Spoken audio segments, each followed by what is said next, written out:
ਸਿੱਧਾਂ ਦੇ ਸਵਾਲ ਨੇ, ਧੰਨ ਗੁਰੂ ਨਾਨਕ ਦੇਵ ਜੀ ਮਹਾਰਾਜ ਦੇ ਜਵਾਬ ਨੇ। ਕਿਸੇ ਹੱਦ ਤੱਕ ਦੇਖੀਏ ਗੁਰੂ ਨਾਨਕ ਦਾ ਜਿਤਨਾ ਵੀ ਭਰਮਣ ਹੈ ਔਰ ਜਿਸ ਪਾਸੇ ਦਾ ਵੀ ਭਰਮਣ ਹੈ, ਹਰ ਪਾਸੇ ਆਪ ਨੂੰ ਸਵਾਲੀ ਮਿਲੇ, ਪ੍ਰਸ਼ਨ ਕਰਤਾ।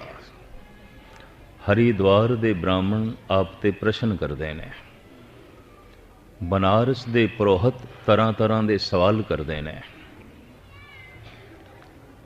ਮੱਕੇ ਦੇ ਹਾਜੀ ਔਰ ਇਮਾਮ ਤੱਕ ਪ੍ਰਸ਼ਨ ਕਰਦੇ ਨੇ। ਪੁੱਛਣ ਖੋਲ ਕਿਤਾਬ ਨੂੰ, ਹਿੰਦੂ ਵੱਡਾ ਕਿ ਮੁਸਲਮਾਨ ਹੋਈ? ਕੌਣ ਵੱਡਾ ਹੈ? ਹਿੰਦੂ ਵੱਡਾ ਹੈ, ਮੁਸਲਮਾਨ ਵੱਡਾ ਹੈ? ਗਰਜ਼ ਕੇ ਆਪ ਦੇ ਜਿੱਥੇ ਕਦਮ ਟਿਕਦੇ ਨੇ, ਸਵਾਲੀਆਂ ਦੀ ਭੀੜ ਇਕੱਠੀ ਹੋ ਜਾਂਦੀ ਹੈ, ਤਰ੍ਹਾਂ ਤਰ੍ਹਾਂ ਦੇ ਸਵਾਲ। ਪਰ ਗਜ਼ਬ ਦੀ ਗੱਲ ਇਹ ਹੈ, ਗੁਰੂ ਨਾਨਕ ਕਿਸੇ ਤੇ ਵੀ ਸਵਾਲ ਨਹੀਂ ਕਰਦੇ, ਸਵਾਲਾਂ ਦਾ ਜਵਾਬ ਦਿੰਦੇ ਨੇ। ਗੁਰੂ ਨਾਨਕ ਕਿਸੇ ਤੇ ਵੀ ਪ੍ਰਸ਼ਨ ਨਹੀਂ ਕਰਦੇ, ਪ੍ਰਸ਼ਨ ਦਾ ਉੱਤਰ ਦਿੰਦੇ ਨੇ। ਐਸਾ ਕਿਉਂ? ਕਹਿੰਦੇ ਨੇ ਸਵਾਲ ਦਾ ਤੇ ਦੁੱਖ ਦਾ ਚੋਲੀ ਦਾਮਨ ਦਾ ਸਾਥ ਹੈ। ਸਵਾਲਾਂ ਦਾ ਜਨਮ ਹੀ ਦੁੱਖ ਤੋਂ ਆਉਂਦਾ ਹੈ, ਕਿਸੇ ਪੀੜਾ ਤੋਂ ਆਉਂਦਾ ਹੈ। ਇਹੀ ਕਾਰਨ ਹੈ ਕਿ ਸਾਡੇ ਦੇਸ਼ ਦੇ ਵਿੱਚ ਦੁਖੀ ਬੰਦੇ ਨੂੰ ਪਤਾ ਕੀ ਆਖਦੇ ਨੇ? ਇਹ ਤੇ ਕੋਈ ਸਵਾਲੀ ਜਾਪਦਾ ਹੈ, ਇਹ ਤੇ ਕੋਈ ਸਵਾਲੀ ਹੈ। ਸਵਾਲੀ ਤੋਂ ਮੁਰਾਦ ਦੁਖੀ ਹੈ। ਦੁਖੀ ਮੀਨ ਸਵਾਲੀ, ਸਵਾਲੀ ਮੁਰਾਦ ਦੁਖੀ। ਸਵਾਲਾਂ ਦਾ ਜਨਮ ਹੀ ਦੁੱਖ ਤੋਂ ਹੁੰਦਾ ਹੈ। ਇੱਕ ਦੋ ਉਦਾਹਰਣ ਮੈਂ ਦੇ ਦਿਆਂ। ਘਾਟਾ ਪੈ ਗਿਆ ਕਿਸੇ ਨੂੰ, ਦਿਵਾਲੀਆ ਹੋ ਗਿਆ, ਬਾਲ ਬਾਲ ਕਰਜ਼ਾਈ ਹੋ ਗਿਆ। ਹਮਦਰਦੀ ਜਤਾਉਣ ਵਾਸਤੇ ਮਿੱਤਰ ਸੰਬੰਧੀ ਕੋਲ ਬੈਠੇ ਨੇ ਔਰ ਇਸ ਦਾ ਸਾਰਿਆਂ ਤੇ ਇੱਕੋ ਹੀ ਪ੍ਰਸ਼ਨ ਹੈ, ਪਤਾ ਨਹੀਂ ਕਿਉਂ ਘਾਟਾ ਪੈ ਗਿਆ, ਪਤਾ ਨਹੀਂ ਮੇਰਾ ਦਿਵਾਲਾ ਕਿਉਂ ਨਿਕਲ ਗਿਆ। ਕਿਉਂਕਿ ਘਾਟਾ ਇੱਕ ਦੁੱਖ ਹੈ ਔਰ ਦੁੱਖ ਕਿੰਤੂ ਨੂੰ ਜਨਮ ਦਿੰਦਾ ਹੈ, ਦੁੱਖ ਸਵਾਲ ਨੂੰ ਜਨਮ ਦਿੰਦਾ ਹੈ। ਇਹ ਕਿਉਂ ਹੋਇਆ ਹੈ? ਐਸਾ ਕਿਉਂ ਹੋਇਆ ਹੈ? ਘਾਟਾ ਕਿਉਂ ਪੈ ਗਿਆ ਹੈ? ਪਰ ਜਦ ਨਫਾ ਚੱਲ ਰਿਹਾ ਸੀ, ਇਸਨੇ ਭੁੱਲ ਕੇ ਵੀ ਕਦੀ ਕਿਸੇ ਤੇ ਸਵਾਲ ਨਹੀਂ ਕੀਤਾ ਸੀ, ਪਤਾ ਨਹੀਂ ਮੈਨੂੰ ਨਫਾ ਕਿਉਂ ਹੋ ਰਿਹਾ ਹੈ। ਨਫੇ ਤੋਂ ਸਵਾਲ ਨਹੀਂ ਪੈਦਾ ਹੁੰਦੇ, ਨਫਾ ਖੁਸ਼ੀ ਹੈ, ਨੁਕਸਾਨ ਦੁੱਖ ਹੈ, ਦੁੱਖ ਤੋਂ ਸਵਾਲ ਜਨਮ ਲੈਂਦੇ ਨੇ। ਬਿਮਾਰ ਪੈ ਗਿਆ ਹੈ ਮਨੁੱਖ, ਬਿਮਾਰ ਪੁਰਸੀ ਲਈ ਲੋਕੀ ਜਾਂਦੇ ਨੇ ਔਰ ਜਿਹੜੇ ਬੈਠੇ ਨੇ ਬਿਮਾਰ ਪੁਰਸੀ ਕਰਨ ਆਏ ਨੇ, ਉਹਨਾਂ ਤੇ ਇਸ ਮਰੀਜ਼ ਦਾ ਇੱਕੋ ਹੀ ਪ੍ਰਸ਼ਨ ਹੈ, ਪਤਾ ਨਹੀਂ ਮੈਂ ਕਿਉਂ ਬਿਮਾਰ ਪੈ ਗਿਆ। ਬਿਮਾਰੀ ਇੱਕ ਦੁੱਖ ਹੈ, ਦੁੱਖ ਤੋਂ ਸਵਾਲ ਪੈਦਾ ਹੁੰਦੇ ਨੇ। ਪਰ ਜਦ ਇਹ ਤੰਦਰੁਸਤ ਸੀ, ਕਦੀ ਭੁੱਲ ਕੇ ਵੀ ਇਸਨੇ ਸਵਾਲ ਨਹੀਂ ਕੀਤਾ ਸੀ, ਪਤਾ ਨਹੀਂ ਮੈਂ ਕਿਉਂ ਤੰਦਰੁਸਤ ਹਾਂ, ਮੈਨੂੰ ਦੱਸੋ, ਪਤਾ ਨਹੀਂ ਮੈਂ ਕਿਉਂ ਤੰਦਰੁਸਤ ਹਾਂ। ਤੰਦਰੁਸਤੀ ਇੱਕ ਆਮ ਸਾਮਾਨਯ ਹਾਲਤ ਹੈ, ਇਸ ਚੋਂ ਸਵਾਲ ਨਹੀਂ ਪੈਦਾ ਹੁੰਦੇ। ਬਿਮਾਰੀ ਤੋਂ ਸਵਾਲ ਪੈਦਾ ਹੁੰਦੇ ਨੇ, ਘਾਟੇ ਤੋਂ ਸਵਾਲ ਪੈਦਾ ਹੁੰਦੇ ਨੇ, ਦੁੱਖਾਂ ਤੋਂ ਸਵਾਲ ਪੈਦਾ ਹੁੰਦੇ ਨੇ। ਇਹੀ ਕਾਰਨ ਹੈ ਸਵਾਲੀ ਦੁਖੀ ਹੈ, ਦੁਖੀ ਸਵਾਲੀ ਹੈ। ਸਵਾਲਾਂ ਤੋਂ ਹੀ ਪਤਾ ਚੱਲ ਜਾਂਦਾ ਹੈ ਇਹਨੂੰ ਕੋਈ ਸਮਾਜਿਕ ਪੀੜਾ ਹੈ। ਮਨੁੱਖ ਦੇ ਸਵਾਲ ਤੋਂ ਹੀ ਪਤਾ ਚੱਲ ਜਾਂਦਾ ਹੈ ਇਹਨੂੰ ਕੋਈ ਆਰਥਿਕ ਤੰਗੀ ਹੈ। ਔਰ ਮਨੁੱਖ ਦੇ ਸਵਾਲਾਂ ਤੋਂ ਹੀ ਅਸਲੀਅਤ ਜ਼ਾਹਿਰ ਹੋ ਜਾਂਦੀ ਹੈ, ਇਹਨੂੰ ਕੋਈ ਧਾਰਮਿਕ ਔਕੜਾਨ ਹੈ, ਇਹਨੂੰ ਕੋਈ ਧਾਰਮਿਕ ਚਿੰਤਾ ਹੈ, ਕੋਈ ਧਾਰਮਿਕ ਦੁੱਖ ਹੈ। ਸ਼ਬਦ ਦਾ ਜਾਪ ਕਰਦਾ ਹੈ, ਅੰਮ੍ਰਿਤ ਵੇਲੇ ਉੱਠਦਾ ਹੈ, ਮਨ ਨਹੀਂ ਜੁੜਦਾ, ਦੁਖੀ ਹੈ।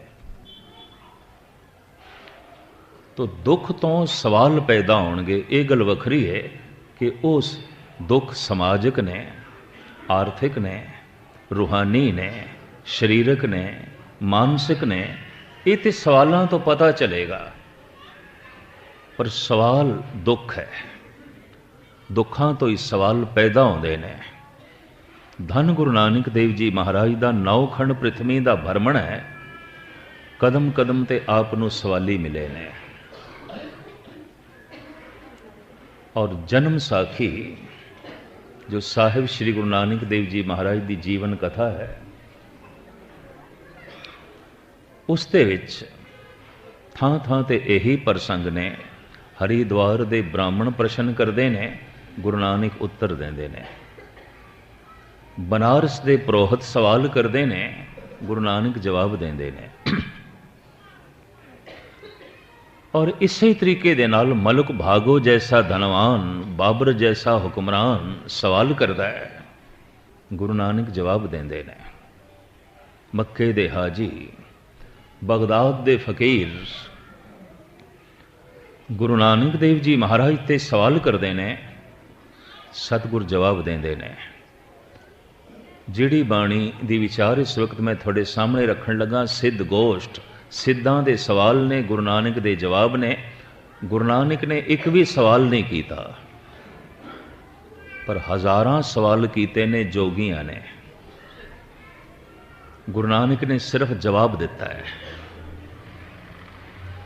कहते ने जो सवाली है वो तो समस्या नाल भरिया हुआ है, समस्या।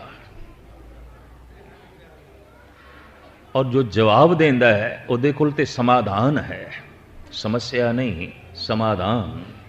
ते जिस दे कोल समाधान है, समाधि उसे कोल है।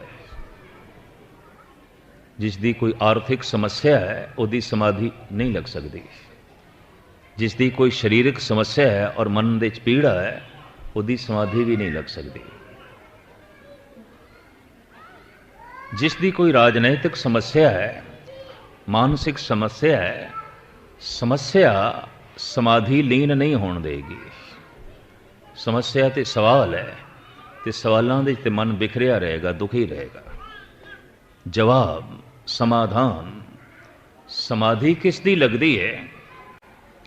जो सब कुछ परमात्मा ते छोड़ देंदा है और जप करता है, इसनों समाधान की प्राप्ति हो जाती है, जवाब मिल जाते हैं और इसकी समाधि लग जाती है। साहिब श्री गुरु नानक देव जी महाराज नूं जो सुमेर पर्वत ते जोगी मिले ने, जोगियां दे मुखी सन चरपटनाथ। उम्र करके गुरु नानक देव जी महाराज तो गालबन 20-25 गुणा वड्डे, प्राणायाम करके अपनी उम्र बहुत लंबी कर ली सी। साहिब श्री गुरु नानक देव जी महाराज ते ये जो प्रश्न कर रहे हैं, वो प्रश्न सारे दे सारे धन गुरु ग्रंथ साहब जी महाराज दे लिखे हुए हैं। इस बाणी का नाम है सिद्ध गोष्ठ, सिद्धां दे सवाल, गुरु नानक दे जवाब।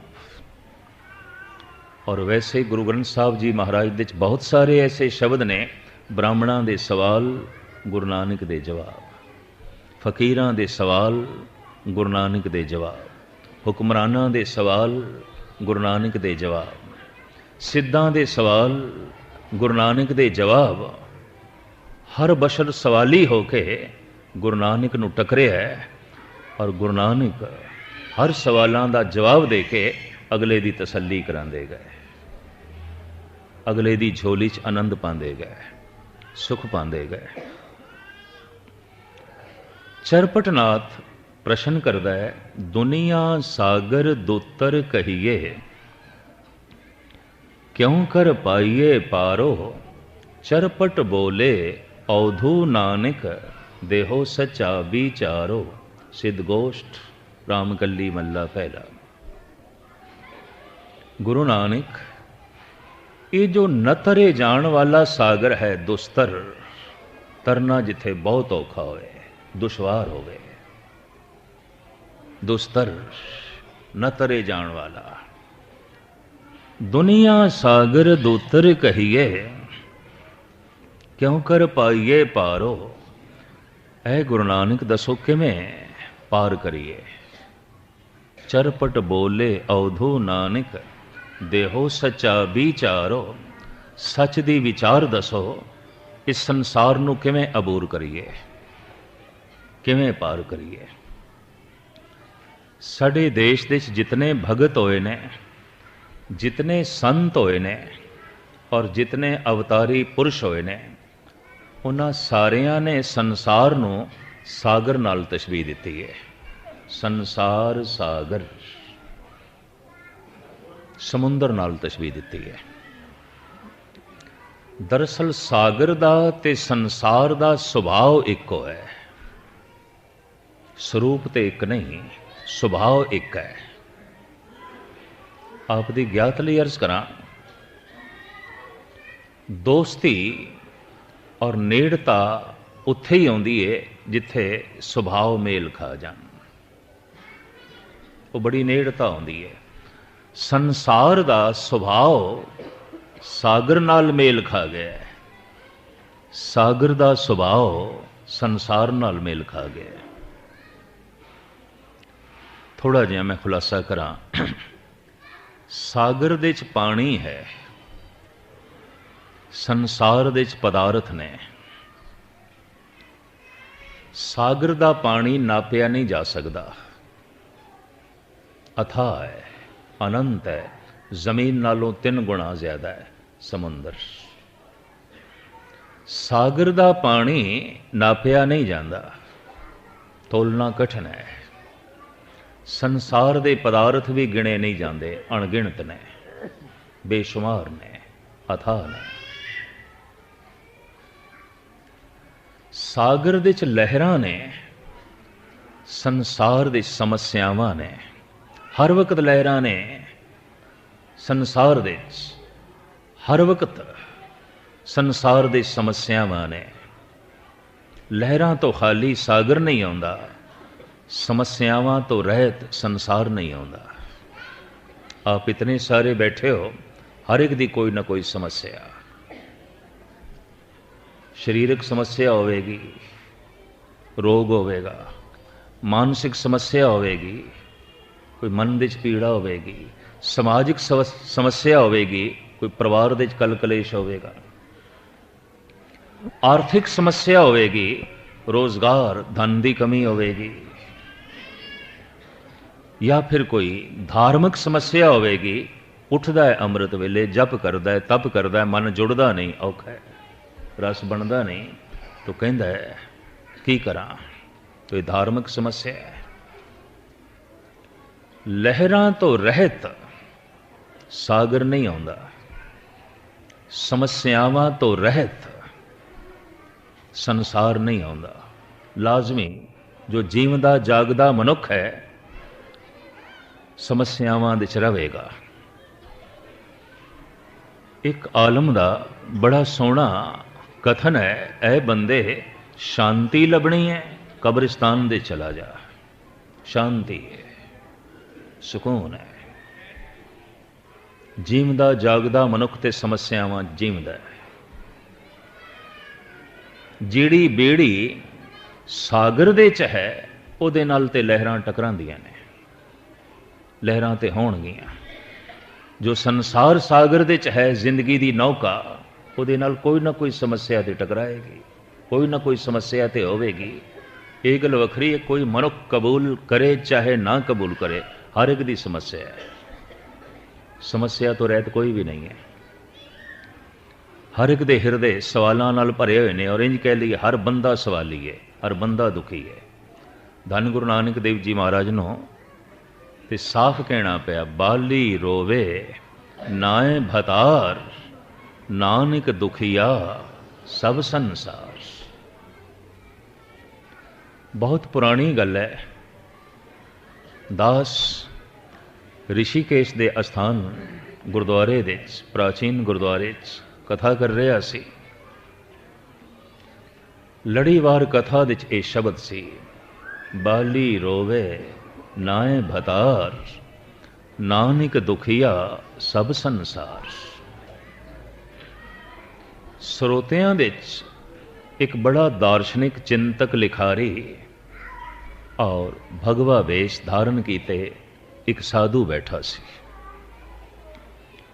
कथा की समाप्ति तो बाद कहन लगा, जापदा है गुरु नानक ने दुख ही दुख वेख्या, नानक दुखिया सब संसार। नहीं, संसार दे सुख भी है, संसार दे खेड़े भी ने, संसार दे खुशियां भी ने, संसार दे आनंद भी है। ये अतकथ नहीं है, ये गुरु नानक ने गल वधा के कह दी है। और इसनों साहित्यिक दुनिया दे काव्य कला दे शायराना जो है आलमाना अंदाज दे इसनों कहते हैं अति उपमा अलंकार। गल नूं वधा के बयान करना ये भी एक अलंकार है, ये भी एक गहना है।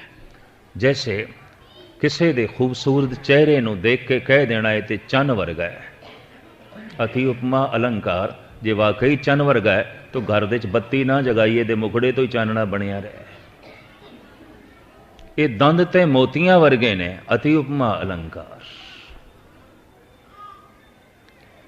ये साहित्यिक दुनिया दे आदि काल तो शायर लोग, कवि लोग